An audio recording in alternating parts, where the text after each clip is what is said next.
So hey everyone, I'm Daniel, and I'm here to give you some advice on how to fix flaky tests on the real device cloud, and about things that can go wrong when you migrate from your local testing farms or local devices to RDC.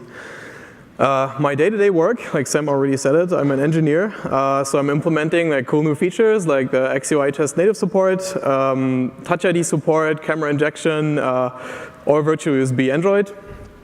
And as well as maintaining with my team the parts of our stack that actually control our real devices.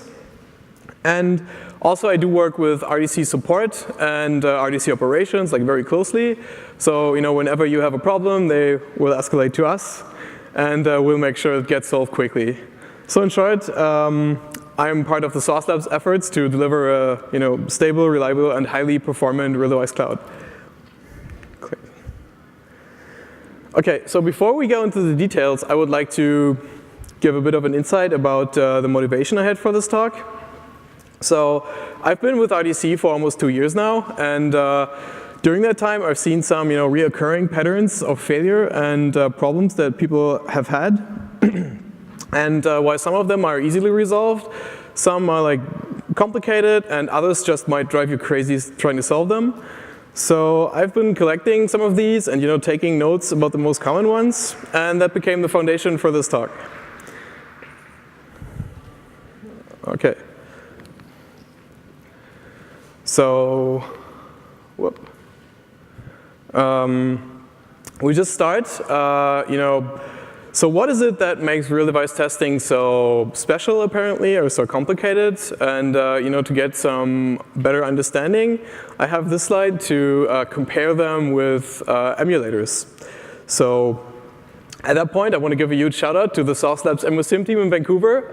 Great jobs delivering the Emusim platform of Sauce Labs. So you can also use Emusim on Sauce Labs, by the way. But anyway, so what is an emulator? By definition, an emulator functions as a virtual device that is designed to be a precise digital replica of the actual device in question. It has a predetermined, predictable state every time you start it. And to clean an emulator after a test, basically you just throw it away and delete it and start the next one.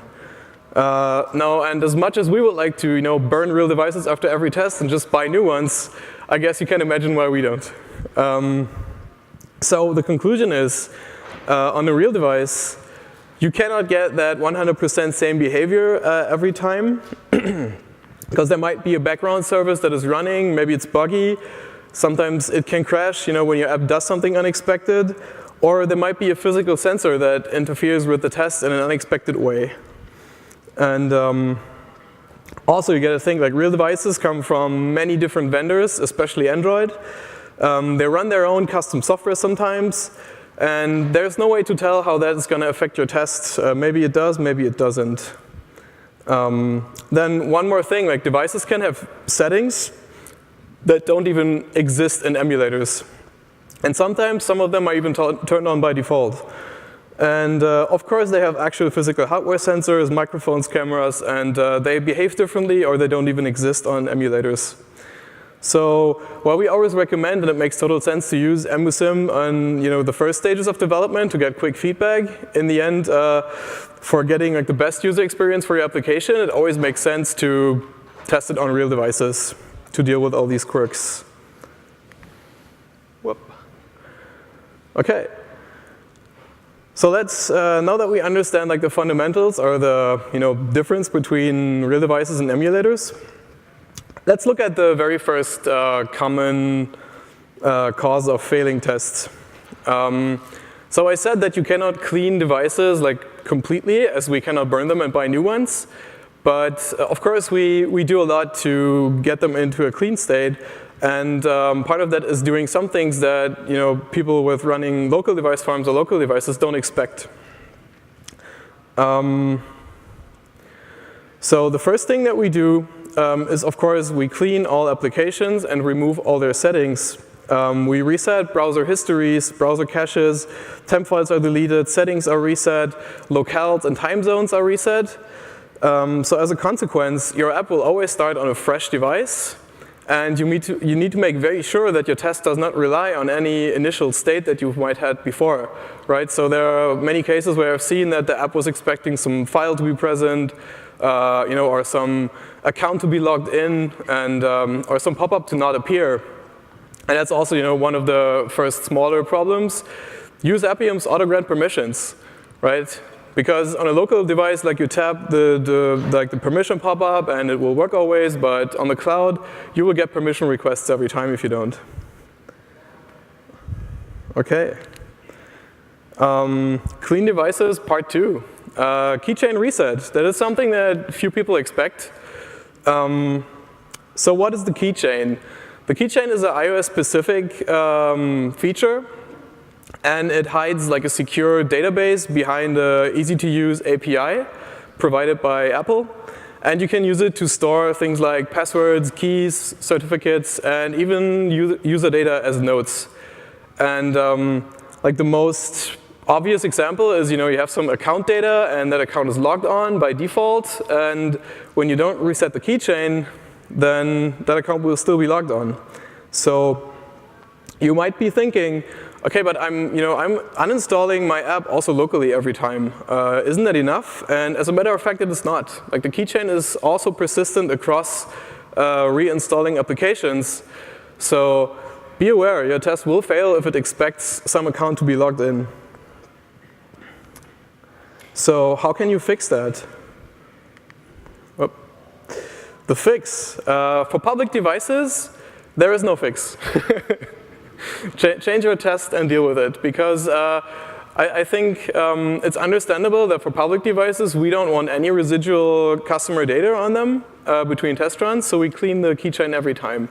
So if you have the strong desire to keep keychain data between test runs, you will have to get private devices and ask your customer support manager to disable keychain reset for you.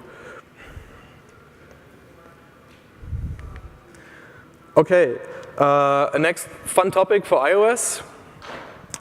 So what is code signing and how can it affect you? So code signing is a specialty for iOS, so any of you Android testers or EmuSim people, you're not affected. And in general, I'm not going to go into too much detail about this, as code signing is a very complicated process. But in general, what it is, it's a sophisticated security mechanism that's only used by Apple, and that signs your application in a way that it can only be installed on valid developer iPhones. And Apple does that to prevent people from building their own app stores. So it kind of makes sense. And exactly. So every time you have like an invalid certificate, it will be impossible to install on a real device. That's why we take care of the process for you, usually. So you don't have to worry about that. You can just build your application, run it, and the cloud will do that for you. But there are some consequences. Right? There is no free lunch. So public cloud limitations, and due to that code signing process, we do not support some app-specific capabilities. Most notably, push notifications. That's something that people ask a lot. And then Apple Pay, HomeKit, HealthKit, all these app-specific things, they cannot be supported on public cloud devices. And also, I attached like a complete list to the talk, so if you later want to go over them, that's where you will find them.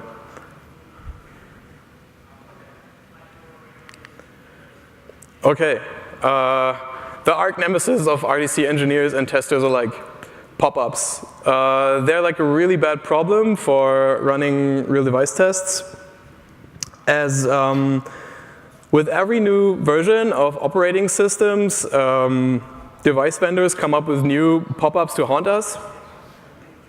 And while on local testing, you might not see much of them, right? Sometimes you might even unconsciously just remove them, as we all do. On a real device cloud, given that you have like a huge variety of different devices, operating system versions, and models, you will see many more of them. And usually we go to great lengths to remove them for you. Like some of them, like the do not disturb while driving pop-up, you can simply just deactivate it in the settings app, so we do that for you. The update pop-ups, we also have removed most of them with some clever mechanism. But if you look like the one in the middle, that's actually a pretty evil one. And that's, for me, that's a very good example of a real device like specialty. This one can show up on a model of the same vendor, same operating system version on one device, and on another device it doesn't show up.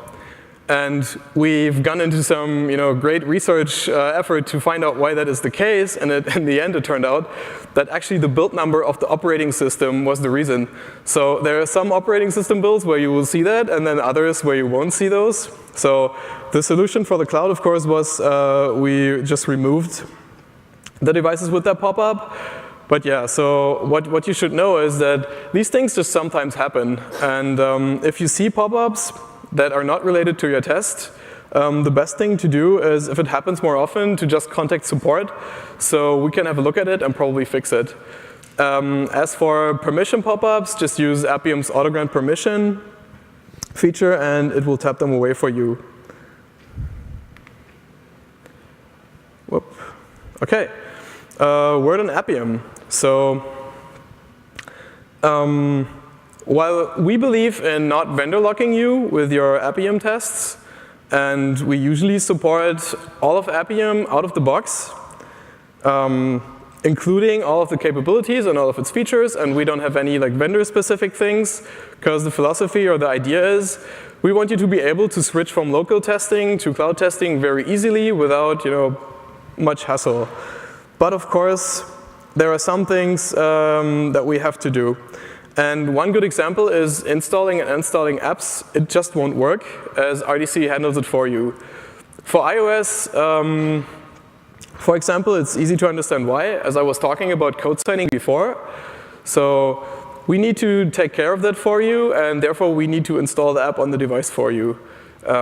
If you try doing it with Appium, your test will just fail. And then one other thing that's asked sometimes, so we do not support Appium's relaxed security feature, so you cannot run arbitrary ADB shell commands on our devices. And that is due to security reasons. So for public devices, we just don't want that to be a possibility. Okay, a word on Appium number 2. There's just some interesting things. So by default, we disable animations on real devices on the public cloud. So if you need that capability, you will have to get private devices. As it could be a reason for test brittleness, you need to be aware of that. And then of course, yeah, that one is interesting. So there are a few desired capabilities of Appium that we just automatically remove for you. So what happens if you use an incompatible desired capability? Like, we make a best effort to make your test work gracefully, so you might never even notice it. And one easy example is the UDID capability, which usually for iOS developers you use to specify which device to use. And if you think about it, for SaaS labs, that doesn't make any sense, right? Because we have over 2,000 devices, and I think probably about 1,000 of those are iOS. You have no idea which UDID you want. So we offer like a query-based mechanism we call dynamic allocation to get your devices. So you would specify something like, give me an iPhone version 10, or give me a tablet iOS 12, or give me any Android device. And then one another interesting capability is the no reset capability for Appium, which lets you configure how you want Appium to clean your app and uninstall or install it every test run. And that also doesn't make sense for us, because if you think about it, RDC does that automatically for you, as I've mentioned before. So devices are being cleaned anyway. So there's no point in setting this, and the platform will just ignore it. Of course, unless you use the device caching feature, which speeds up your test execution by getting you like a sticky session for a simple device. So all your Appium tests will run on that same device without allocating it again.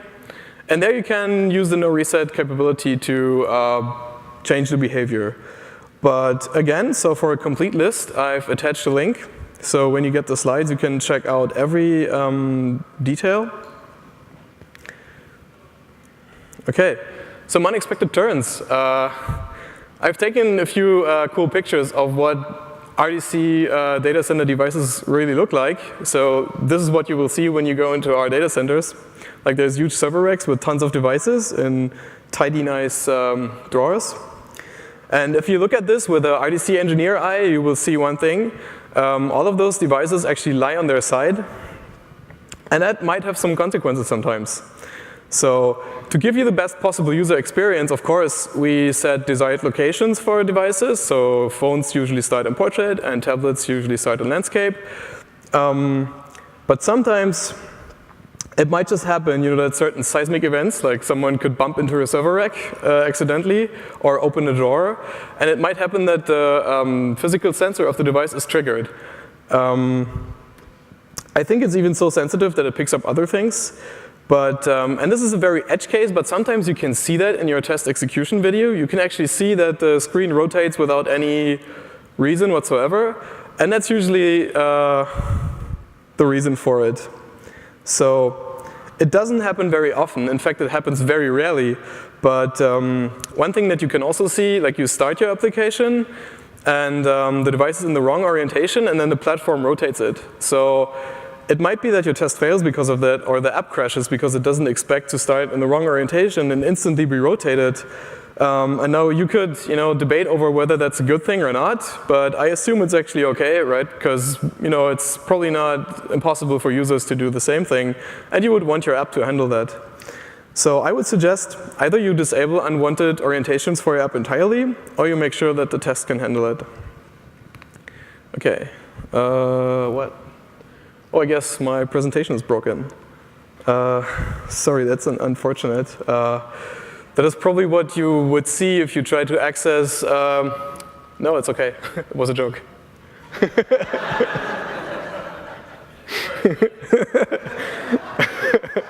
I can be pretty convincing, right?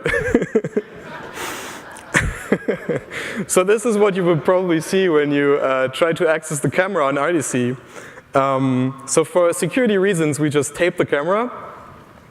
And if you think about it, it makes sense, right? If you, for example, if you have a banking app and you test that, and you enter some credentials, or you have some feature that should not be publicly disclosed, you probably do not want other people, with their test taking pictures of your screen. So you won't see anything on RDC cameras. So if your test needs to be something or something to be there, just be aware it's not possible right now. And we are working on a camera injection feature, so by the end of the year, you will be able to just specify videos and images that get injected into the camera. But right now, that's all you will see. Okay, to sum this up, we have seen that devices behave in unexpected ways. And it's not only vendors and OS versions. Sometimes it gets even so crazy that it's different build numbers of the operating system. And for example, like that's a cool one. We had one customer running a test on Huawei devices, and it was failing only on those, and on other Android devices, it was working fine. And it turned out that the reason was that for those devices, auto capitalization was enabled by default, right? So your first letter would be uppercase, even if you type it lowercase. And the test just broke because of that. So that's, these are the fine details you need to look out for. And just recently, we found a bug in the XUI test framework that only gets triggered with certain React Native builds, as we think. And we created a patch for Appium, so it has a workaround. And that leads us to the best practices, or general troubleshooting advice.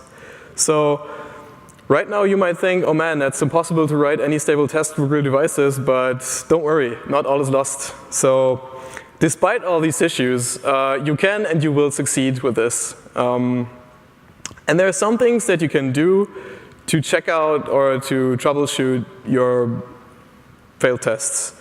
So the first one is it obvious to see what failed? We give you a test video, just watch it. Sometimes you can even see when something goes wrong, like you see maybe an unexpected rotation or a pop-up that breaks your test. So it's always a good place to check those.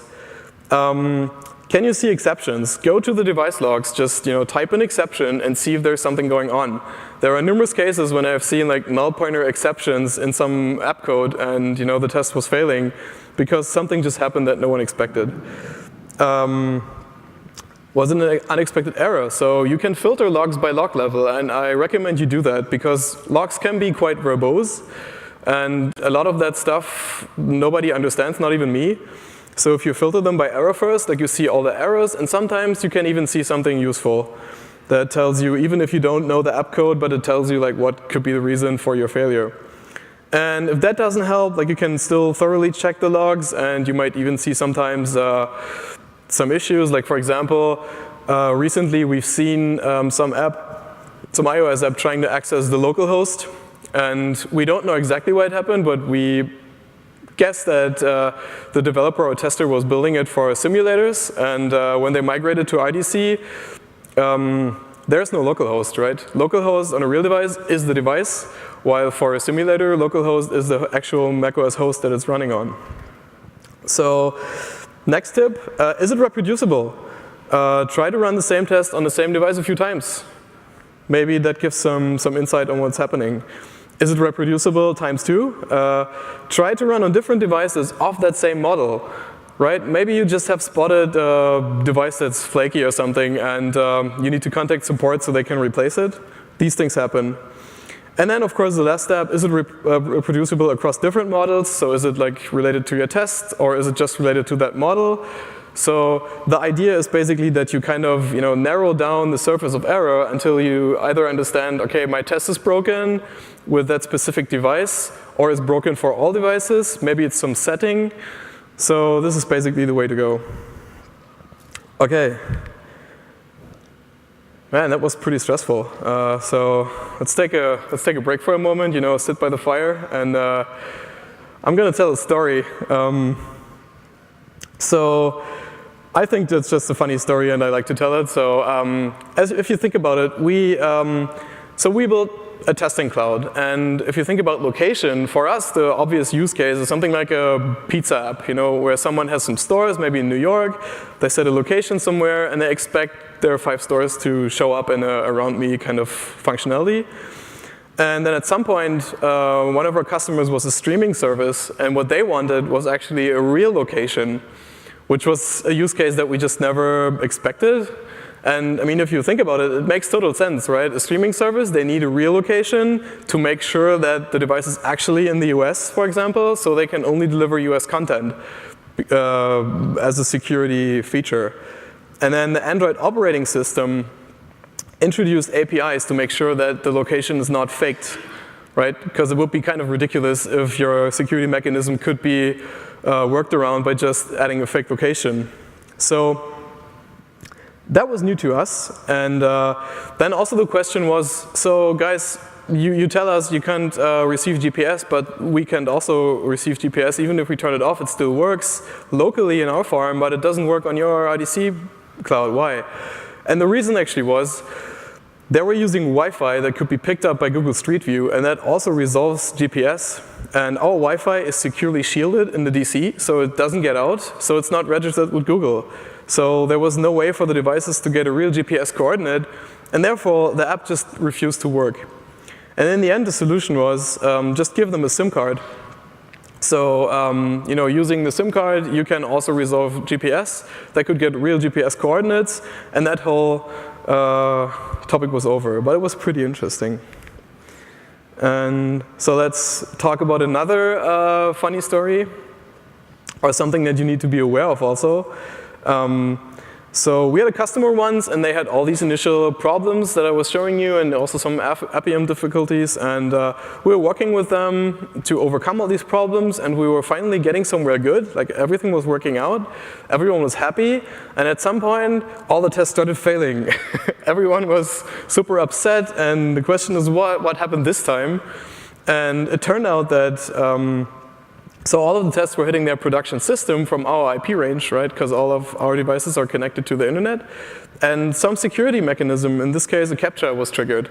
So all the UI tests just failed because they couldn't get past the CAPTCHA. And obviously you cannot automate a CAPTCHA because that would make the thing completely pointless.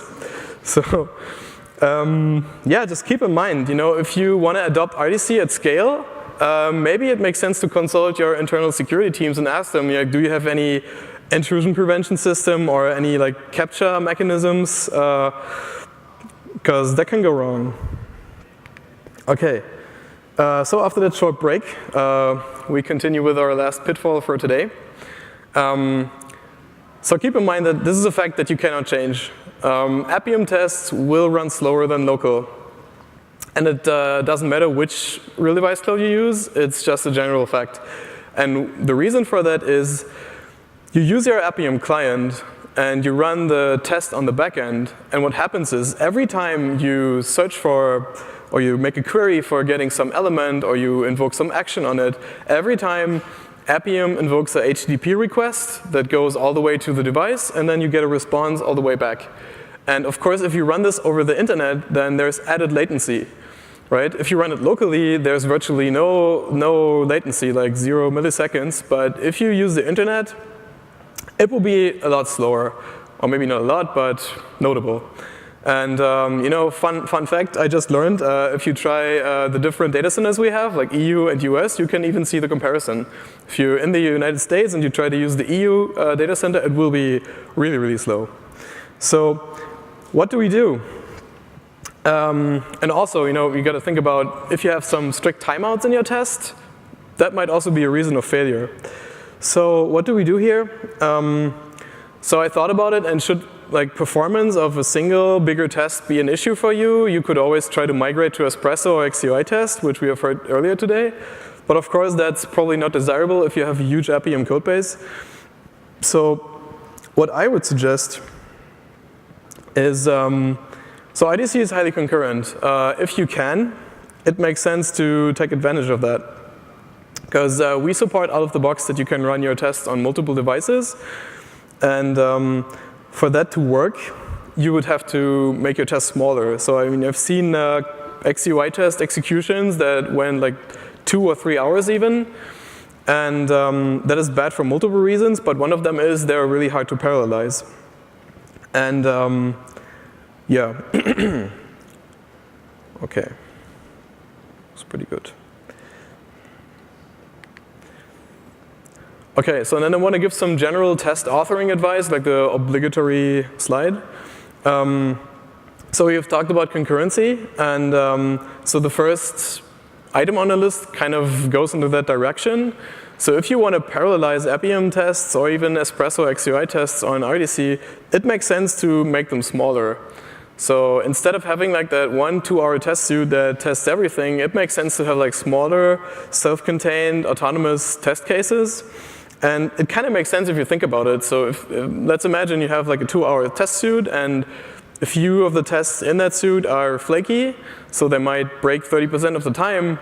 So you would at least need to run it maybe 10 times to check out why. And if you run a 2-hour test suite for 10 times, you're at 20 hours to actually be able to debug it. So that might not be the best solution. And even if you run it in parallel, still 2 hours. So not really desirable. And then the second one, of course, it's a general best advice, have the test focus on a single feature. That also makes it easy to debug in the end, right? If you have the 2-hour test suite and it fails, you know nothing. But if you have the, search bar test and it fails, you know that the search bar is broken. So it's way easier to understand where the flakiness might be coming from or where the failure might be coming from. And then, of course, number 3, try to use the latest version of Appium at all times if you can. Because so me and the RDC engineer guys and the Appium team, we actually work very closely on continuously improving the framework and adding workarounds and fixes to it. So yeah, you should always try to use the newest version if it works for you. And of course, and this has been said today before, and that's kind of also personal opinion, Appium gives you many ways of building your selectors, like XPath and all these things, but by all means, just use accessibility IDs. It's so much easier, and if you can, talk to the developers and make them add those, go ahead and do it. Because any of the other selectors, they're usually flaky, they're brittle, they're easy to break, but IDs are way, way better to do it. And then, of course, the last step, leverage the power of the RDC private and public cloud. We have over 2,000 devices, or around 2,000 devices. We have 19 different vendors, all major OS versions, including beta versions, usually same-day support, tons of different models in the public device cloud. So, take advantage of that. Run your test across multiple device vendors and see if it's stable everywhere. And then also take advantage of the private cloud devices if you can. So you might want to have your custom setting enabled, or you need, I don't know, some configuration that you cannot get on the public cloud. So that's where you want to have private devices to help you. All right, and then the last slide. If all else fails, do not hesitate to contact SOSLab support. These guys are awesome. Every year they have the highest customer satisfaction rate I've ever seen. And they will use their knowledge base to help you succeed with every problem you might have. They give great advice and have great understanding of the whole stack. And also, if it's something that they cannot resolve, they will directly escalate to us so we can fix it for you. OK, that was it from me. I'm now open for any questions you might have. But also, I know that the best questions, usually pop up a bit later. So I'll be around SOSCon. Also, I'll be at the street fair. So please, come around, approach me, talk to me. I am more than happy for any feedback, questions you might have. I just love to talk to our customers. So yeah, that's it. So what you showed, the devices are so close by. Do you have any Wi-Fi issues about the connectivity issues? Did they interfere with each other or no? No. No? No, we don't. It works surprisingly well. Okay. Because I get issues all the time when I'm testing locally on my devices. Connectivity issues are a big thing for me. No, we have a very dedicated and professional RDC operations team, and they take care of these things. And they made sure that the whole device setup is very stable and clean. So yeah, that works. Okay.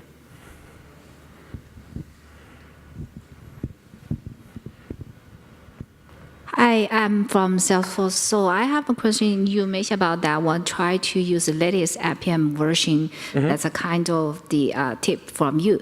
But based on my experience is, for especially sometimes the Appium version related with the iOS version, actually there are some more big issue there. So for each of the new version comes out for iOS or Appium version, what kind of the thing is you guys will test or to try something first, and then when you announced with say, hey, this is the latest version available, then we will feel safe to try instead of jumping to a big hole over there.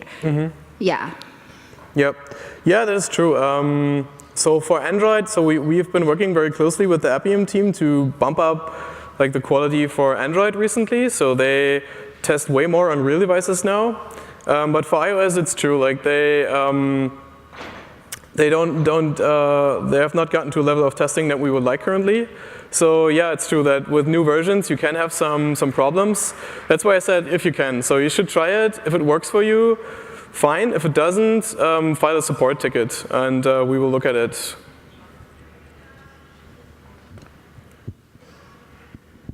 Hi.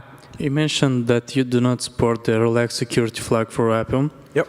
Are you guys looking into a workaround or an alternative to that? Because the ADB commands is it's a big power of Android automation. Yep.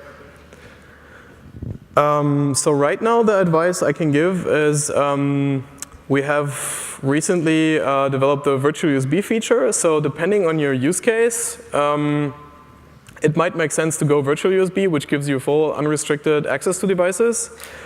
But for unrelaxed security, it is something that we will probably think about sometime this year, but not right now. So, yeah.